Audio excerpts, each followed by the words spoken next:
हाल की जरूरी घटनाओं, सरकारी पहलों और जो बड़ी बैठकें हुई हैं उन पर एक नजर डालेंगे। ये सब जानकारी हमें मिले स्रोतों पर आधारित है। नमस्कार। इसमें देखिए, अंतर्राष्ट्रीय मंचों से लेकर देश के अंदर की अर्थव्यवस्था, नई टेक्नोलॉजी और आम लोगों से जुड़ी योजनाओं तक, मतलब काफी कुछ कवर हो रहा है। जी। कोशिश यही रहेगी कि ये जो इतनी सारी जानकारी है, इसमें से वो खास बातें निकालें जो अहम है और जिनका आगे चलकर कुछ असर हो सकता है। बिल्कुल। तो फिर शुरू करते हैं। हमारे साथ विशेषज्ञ भी हैं जो इन डेवलपमेंट्स को, इन चीजों को समझने में हमारी मदद करेंगे। धन्यवाद। हाँ, ये स्रोत असल में दिखाते हैं कि अलग अलग क्षेत्रों में कितनी हलचल है। देखना यह है कि ये सब मिलकर भारत की कहानी कैसे कह रहे हैं, खासकर वो जो 2047 तक विकसित भारत वाली बात है। बिल्कुल सही पॉइंट उठाया। इसी से शुरू करते हैं, अंतर्राष्ट्रीय मंचों से। हाल ही में प्रधानमंत्री SCO यानी शंघाई सहयोग संगठन की बैठक के लिए अस्ताना में थे। जी। वहां सुनने में आया कि आतंकवाद से लड़ने, शांति, सुरक्षा, आर्थिक सहयोग, इन सब पर जोर रहा। हाँ, एससीओ में ये मुद्दे पारंपरिक रूप से महत्वपूर्ण रहे हैं और भारत की सक्रिय भागीदारी ये दिखाती है कि इन रीजनल मंचों को भारत कितनी अहमियत देता है। और फिर ब्रिक्स का भी जिक्र है। अगला शिखर सम्मेलन ब्राजील में होना है अगले साल। भारत ने पिछली बार अध्यक्षता की थी। जी, 2024 में। और उसका थीम भी दिलचस्प था, कुछ सस्टेनेबल हेल्थ और पारंपरिक ज्ञान पर आधारित। ऐसा लग रहा है कि भारत इन बड़े ग्लोबल ग्रुप्स में काफी एक्टिव है। G20 शेरपा बैठक मुंबई में हुई, फिर वो महामारी की तैयारी पर नई दिल्ली में एक अंतर्राष्ट्रीय बैठक, मतलब लिस्ट लंबी है। हाँ, और ये सिर्फ बैठकों की फहरिस्त नहीं है, जैसा आपने कहा। ये दिखाता है कि भारत अब वैश्विक मुद्दों पर अपनी बात, अपना नजरिया ज्यादा मजबूती से रख रहा है। एससीओ और ब्रिक्स जैसे मंचों पर ये जो सक्रियता है, ये बताती है कि भारत किसी एक खेमे में नहीं है, वो सबके साथ मिलकर काम करना चाहता है। मल्टीलेटरलिज्म जिसे कहते हैं। वे द्विनात्वीय जो बड़े मुद्दे हैं, उन पर भारत अपनी एक छाप छोड़ना चाह रहा है, अपनी भूमिका तय कर रहा है। बिल्कुल।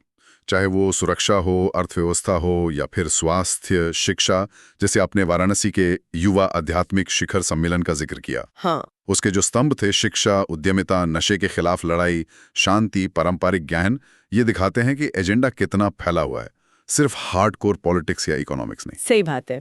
अच्छा, ये तो हुई दुनिया की बात। अब जरा देश के अंदर आते हैं, अर्थव्यवस्था और कारोबार की दुनिया में। रिलायंस की AGM सालाना आम बैठक, वो काफी चर्चा में थी। जी, रिलायंस की AGM हमेशा ही महत्वपूर्ण होती है। सुनने में आया कि उनका आर्टिफिशियल इंटेलिजेंस यानी AI और ग्रीन हाइड्रोजन पर बहुत जोर है। हाँ, ये दो टेक्नोलॉजी भविष्य के लिए बहुत अहम मानी जा रही हैं।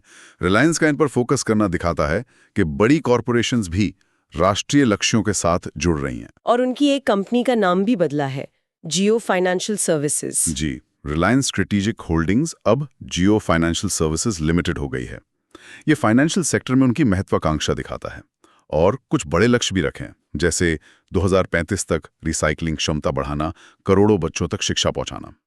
ये घोषणाएं सिर्फ एक कंपनी की नहीं है, ये कहीं ना कहीं देश की दिशा भी दिखाती हैं। AI और ग्रीन एनर्जी, ये भारत की अर्थव्यवस्था का चेहरा बदल सकते हैं। ये आत्मनिर्भर भारत वाली सोच से भी जुड़ता है। और छोटे कारोबारियों के लिए, मतलब MSMEs के लिए भी कुछ है क्या? हाँ बिल्कुल।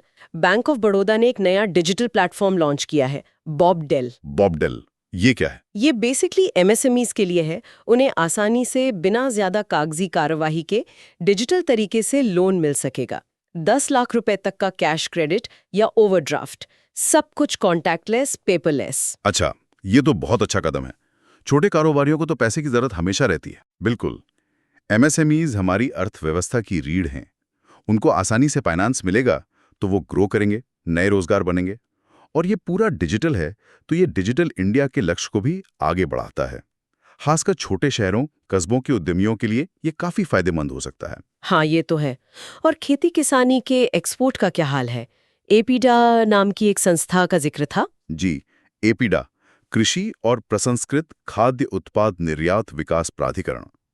ये संस्था काफी पुरानी है, 1986 से काम कर रही है। अच्छा। और इनका लक्ष्य है 2025 में कृषि निर्यात को $100 अरब तक ले जाना। $100 अरब? ये तो बहुत बड़ा आंकड़ा है। जी हाँ, बहुत महत्वाकांक्षी लक्ष्य है। और ये सिर्फ किसानों की आय बढ़ाने की बात नहीं है, ये भारत को दुनिया में एक भरोसेमंद फूड सप्लायर के तौर पर स्थापित करने की कोशिश भी है। ये स्टार्टअप्स और एग्रीटेक को भी बढ़ावा दे रहे हैं। अगर ये लक्ष्य हासिल हो जाता है तो इसका असर तो गांवों की अर्थव्यवस्था पर बहुत गहरा पड़ेगा। बिल्कुल, जाहिर है चुनौतियां भी होंगी, लेकिन लक्ष्य बड़ा है। अच्छा, ये सब तो हुई अर्थव्यवस्था को गति देने वाली बातें, लेकिन गति के लिए रास्ते भी तो चाहिए। अब जरा इंफ्रास्ट्रक्चर और कनेक्टिविटी पर आते हैं। रेलवे में काफी कुछ होता दिख रहा है। हाँ, रेलवे में तो हमेशा ही कुछ ना कुछ चलता रहता है। बुलेट ट्रेन का काम चल रहा है मुंबई अहमदाबाद रूट पर जापान के शिंकानसेन टेक्नोलॉजी से। जी, वो E10 Shinkansen. Delhi Varanasi root पर भी बात चल रही है और स्टेशनों को चमकाने के लिए वो अमृत भारत स्टेशन योजना है। हाँ, स्टेशनों का आधुनिकरण। और कई नई रेल लाइनों को भी मंजूरी मिली है, जैसे गोरखपुर से धोरीघाट, बिलासपुर झारसुगड़ा चौथी लाइन। मतलब कोशिश है कि रेलवे का पूरा नेटवर्क सुधरे। रेलवे का मॉडर्नाइजेशन बहुत जरूरी है। ये सिर्फ यात्रियों के सफर को आरामदायक बनाने के लिए नहीं है, बल्कि माल ढुलाई, फ्रेट मूवमेंट के लिए भी बहुत अहम है। हाँ, वो तो है। सोचिए, अगर सामान एक जगह से दूसरी जगह तेजी से, कम लागत में पहुंचेगा, तो व्यापार कितना आसान हो जाएगा। बुलेट ट्रेन एक हाई प्रोफाइल प्रोजेक्ट है, लेकिन छोटी लाइनों को जोड़ना, गेज बदलना, स्टेशनों को बेहतर बनाना, ये सब भी उतना ही महत्वपूर्ण है। और सड़कों का क्या हाल है? एक्सप्रेसवे वगैरह? सड़कों पर भी काम तेजी से चल रहा है। दिल्ली मुंबई एक्सप्रेसवे को फरीदाबाद बल्लभगढ़ बाईपास से जोड़ने का काम शुरू हुआ है। बेंगलुरु चेन्नई एक्सप्रेसवे पर काम जारी है। और राष्ट्रीय राजमार्गों के कई नए प्रोजेक्ट्स का शिलान्यास भी हुआ है हाल में। साथ ही प्रधानमंत्री ग्राम सड़क योजना के तहत गांव की सड़कों को भी अपग्रेड किया जा रहा है। इंफ्रास्ट्रक्चर में एक और चीज का जिक्र था। असम में शहरी सुविधाओं के लिए ADB से लोन मिला है और हल्दिया में मल्टी मॉडल टर्मिनल के लिए रेल कनेक्टिविटी। ये मल्टी मॉडल क्या होता है? मल्टी मॉडल कनेक्टिविटी का मतलब है परिवहन के अलग-अलग तरीकों, जैसे रेल, सड़क, जलमार्ग, हवाई मार्ग को एक ही जगह पर या बहुत आसानी से जोड़ना। अच्छा। जैसे हल्दिया में बंदरगाह है, अब वहां तक सीधी रेल लाइन पहुंचने से क्या होगा कि जहाज से माल उतारकर सीधे ट्रेन पर लादना आसान हो जाएगा, या ट्रेन से माल लाकर सीधे जहाज पर चढ़ाना। इससे लॉजिस्टिक्स यानी सामान लाने ले जाने का पूरा सिस्टम बहुत एफिशिएंट हो जाता है। समय बचता है, पैसा बचता है। तो ये सागरमाला और भारतमाला जैसी बड़ी योजनाओं का हिस्सा है? जी बिल्कुल। इन बड़ी योजनाओं का लक्ष्य ही यही है कि पूरे देश में कनेक्टिविटी का एक सीमलेस जाल बिछाया जाए। पोर्ट्स को रेल और रोड से जोड़ना, नदियों का जलमार्ग के रूप में इस्तेमाल बढ़ाना। यानी कोशिश यही है कि सब कुछ आपस में जुड़ जाए ताकि विकास की गाड़ी तेजी से दौड़े। हाँ, मोटे तौर पर यही विचार है, लेकिन ये ध्यान रखना जरूरी है कि ये बड़े प्रोजेक्ट्स दिखने में जितने आकर्षक लगते हैं, इन्हें जमीन पर उतारना उतना ही चुनौतीपूर्ण होता है। जैसे जमीन अधिग्रहण की समस्या, पर्यावरण संबंधी मंजूरियां लेने में देरी, फंड्स की कमी हो जाना या फिर काम समय पर पूरा ना हो पाना, ये सब असली चुनौतियां हैं। इन पर लगातार नजर रखने की जरूरत होती है।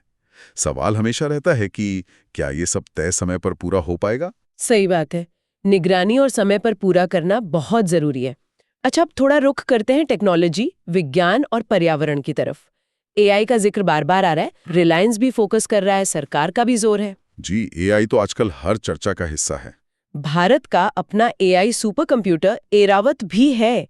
कौशल विकास मंत्रालय ने भी AI वाला कोई डिजिटल सहायक लॉन्च किया है और एक भाषणी प्लेटफॉर्म का भी जिक्र है। हाँ, एरावत को ग्लोबल रैंकिंग्स में भी जगह मिली है और भाषणी बहुत महत्वपूर्ण पहल है।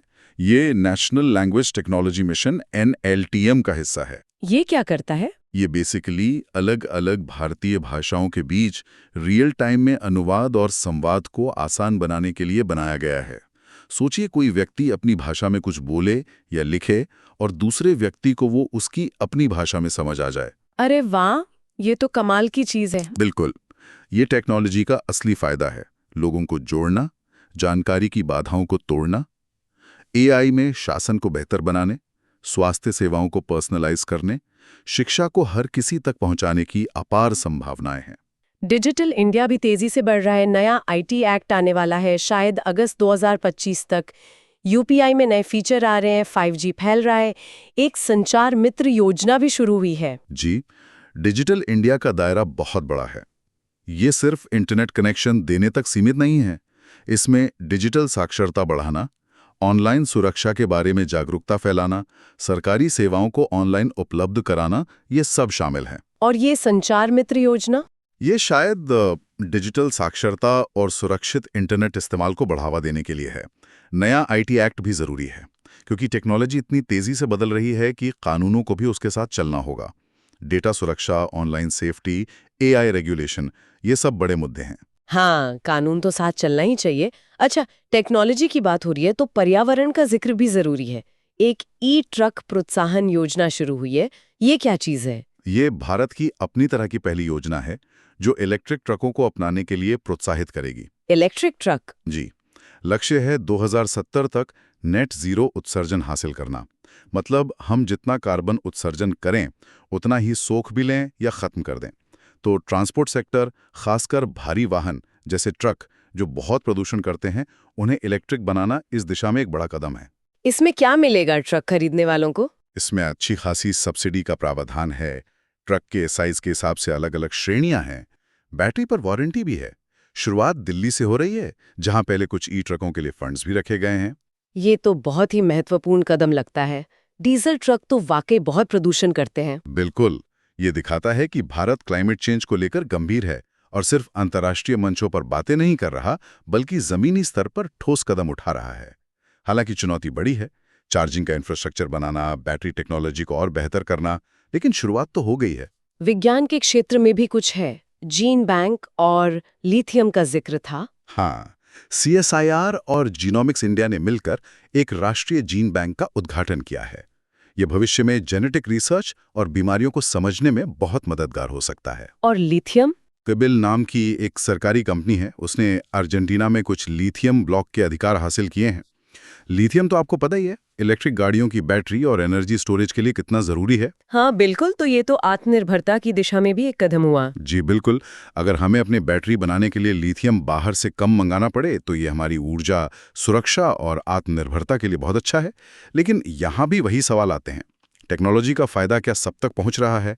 डिजिटल डिवाइड यानी शहर गांव या अमीर गरीब के बीच तकनीक की पहुँच का अंतर और डेटा प्राइवेसी जैसी चिंताएं भी साथ साथ चलती हैं। सही कहा, इन पहलुओं पर भी ध्यान देना होगा। चलिए अब आखिर में आते हैं सामाजिक कल्याण, शिक्षा और कौशल विकास से जुड़ी योजनाओं पर। किसानों के लिए पीएम किसान योजना की किस्त जारी हुई है। जी, 19वीं किस्त। ये योजना 2019 में शुरू हुई थी शायद। हाँ, और फसल बीमा योजना PMFY भी चल रही है। मछली पालन को बढ़ावा देने के लिए मत्स्य संपदा योजना PMSY है। कपास किसानों के लिए एक मोबाइल ऐप भी आया है। ये सब योजनाएं कृषि और ग्रामीण अर्थव्यवस्था को सीधे तौर पर प्रभावित करती हैं। हाँ। किसानों को सीधी आर्थिक मदद देना, फसल खराब होने पर मुआवजा देना, मछली पालन जैसे सहायक व्यवसायों को बढ़ावा देना। स्वास्थ्य में वो जन औषधि परियोजना है, सस्ती दवाएं मिलती हैं जहाँ, उसका लक्ष्य 2026 तक 20,000 केंद्र खोलने का है। जी, PMBJP ये आम आदमी के लिए दवाइयों का खर्च कम करने में काफी मददगार साबित हुई है। और बच्चों और महिलाओं के लिए मिशन वात्सल्य को नया रूप दिया गया है। हाँ, महिला एवं बाल विकास मंत्रालय की ये योजना है। और लोगों को बैंकिंग और बीमा से जोड़ने की भी पहलें हैं। LIC की बीमा सखी योजना का जिक्र है। जी, ये जुलाई 2025 में शुरू ही लगती है। इसका मकसद ग्रामीण महिलाओं को बीमा एजेंट बनाकर उन्हें आर्थिक रूप से सशक्त करना है। ये तो बहुत अच्छी पहल है। हाँ, और मुद्रा योजना भी है जिससे छोटे उद्यमियों को लोन मिलता है। आंकड़े बताते हैं कि इससे करोड़ों नए उद्यमी बने हैं। और पोस्ट ऑफिस का जो पेमेंट्स बैंक है IPBB, उसकी निवेशक दीदी पहल भी है जो शायद वित्तीय साक्षरता पर फोकस करती है। तो ये सारी योजनाएं मिलकर एक तरह का सुरक्षा जाल, एक सेफ्टी नेट बनाने की कोशिश कर रही हैं। बिल्कुल, किसानों को मदद, गरीबों को सस्ती दवाएं और इलाज, महिलाओं को आर्थिक अवसर, युवाओं को अपना काम शुरू करने के लिए पूंजी, ये सब समावेशी विकास यानी इंक्लूसिव ग्रोथ के जरूरी हिस्से हैं। शिक्षा और कौशल विकास पर भी जोर दिख रहा है। नई शिक्षा नीति NEP 2020 के तहत काम हो रहा है। स्कूलों के लिए नया करिकुलम फ्रेमवर्क NCFSE आया है। जी, NEP एक बड़ा बदलाव लाने की कोशिश है। रटने की बजाय समझने और क्रिटिकल थिंकिंग पर जोर। NCFSE उसी का हिस्सा है जो स्कूली शिक्षा के लिए पाठ्यक्रम का ढांचा तय करता है। और स्किल इंडिया मिशन, प्रधानमंत्री कौशल विकास योजना PMKVY। हाँ, विश्व युवा कौशल दिवस 15 जुलाई पर भी इनका जिक्र होता है। इनका लक्ष्य है युवाओं को ऐसे हुनर सिखाना जिनकी बाजार में मांग है, ताकि उन्हें रोजगार मिल सके या वो अपना काम शुरू कर सकें। आदिवासी बच्चों के लिए एकलव्य मॉडल स्कूल EMRS भी बन रहे हैं। जी, ये जनजातीय छात्रों को गुणवत्तापूर्ण शिक्षा देने के लिए हैं। देखिए, शिक्षा और कौशल किसी भी देश के भविष्य की नींव होते हैं। योजनाएं अच्छी हैं, इरादे नेक हैं, लेकिन इनका असली असर इस बात पर निर्भर करेगा कि ये जमीन पर कितनी प्रभावी तरीके से लागू होती हैं। मतलब डिलीवरी अहम है। क्या स्कूलों में शिक्षक तैयार हैं? क्या स्किल ट्रेनिंग वाकई रोजगार दिला पा रही है? बिल्कुल, इन सवालों पर लगातार ध्यान देना होगा। कार्यान्वयन और निगरानी बहुत महत्वपूर्ण है। तो इन सब बातों को अगर हम जोड़कर देखें, अंतर्राष्ट्रीय मंचों पर भारत की बढ़ती भूमिका, अर्थव्यवस्था में नई तकनीक और छोटे उद्योगों पर जोर, बड़े पैमाने पर बनता हुआ इंफ्रास्ट्रक्चर, डिजिटल और ग्रीन इनिशिएटिव्स और साथ में सामाजिक कल्याण की ये सारी योजनाएं, ये सब मिलकर क्या तस्वीर बना रहे हैं, क्या इशारा कर रहे हैं?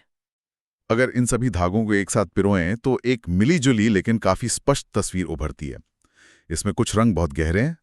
पहला, डिजिटल बदलाव पर जबरदस्त फोकस, जो सरकार, उद्योग, आम जीवन हर क्षेत्र में दिख रहा है। हाँ, वो तो है। दूसरा, इंफ्रास्ट्रक्चर पर अभूतपूर्व निवेश, खासकर connectivity, rail, road, ports, airports. तीसरा, कल्याणकारी योजनाओं के जरिए एक सामाजिक सुरक्षा का दायरा बढ़ाने की लगातार कोशिश। चौथा, वैश्विक मंच पर भारत की भूमिका को लेकर एक नया आत्मविश्वास, एक मुखरता। और इन सब के पीछे, जैसा आपने शुरू में कहा था, वो आत्मनिर्भर भारत और 2047 तक विकसित भारत बनने का एक बड़ा महत्वाकांक्षी सपना साफ दिखाई देता है। यानी दिशा तो तय लग रही है, लेकिन रास्ता शायद चुनौतियों भरा है। बिल्कुल, लक्ष्य बहुत बड़े हैं, महत्वाकांक्षी हैं। इन्हें हासिल करने के लिए सिर्फ योजनाएं बनाना काफी नहीं है।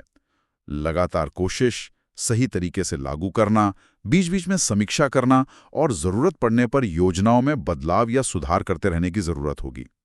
ये एक मैराथन दौड़ है, कोई 100 मीटर की रेस नहीं। तो आज हमने कई अलग अलग पहलुओं पर बात की, एससीओ और ब्रिक्स से लेकर ई ट्रक योजना तक, रिलायंस के एआई और ग्रीन एनर्जी प्लान से लेकर गांव में बीमा सखी और किसानों की योजनाओं तक। ये सब दिखाता है कि देश में कितनी सारी चीजें एक साथ हो रही हैं, कितने मोर्चों पर काम चल रहा है। जी हाँ, गतिविधि तो बहुत है। और अंत में शायद एक सवाल हम सबके सोचने के लिए छोड़ सकते हैं। हमने देखा कि लक्ष्य बहुत बड़े हैं, 2047 तक विकसित भारत, 2070 तक नेट जीरो कार्बन उत्सर्जन, ये विशाल इंफ्रास्ट्रक्चर प्रोजेक्ट्स जिन्हें दशकों लग सकते हैं।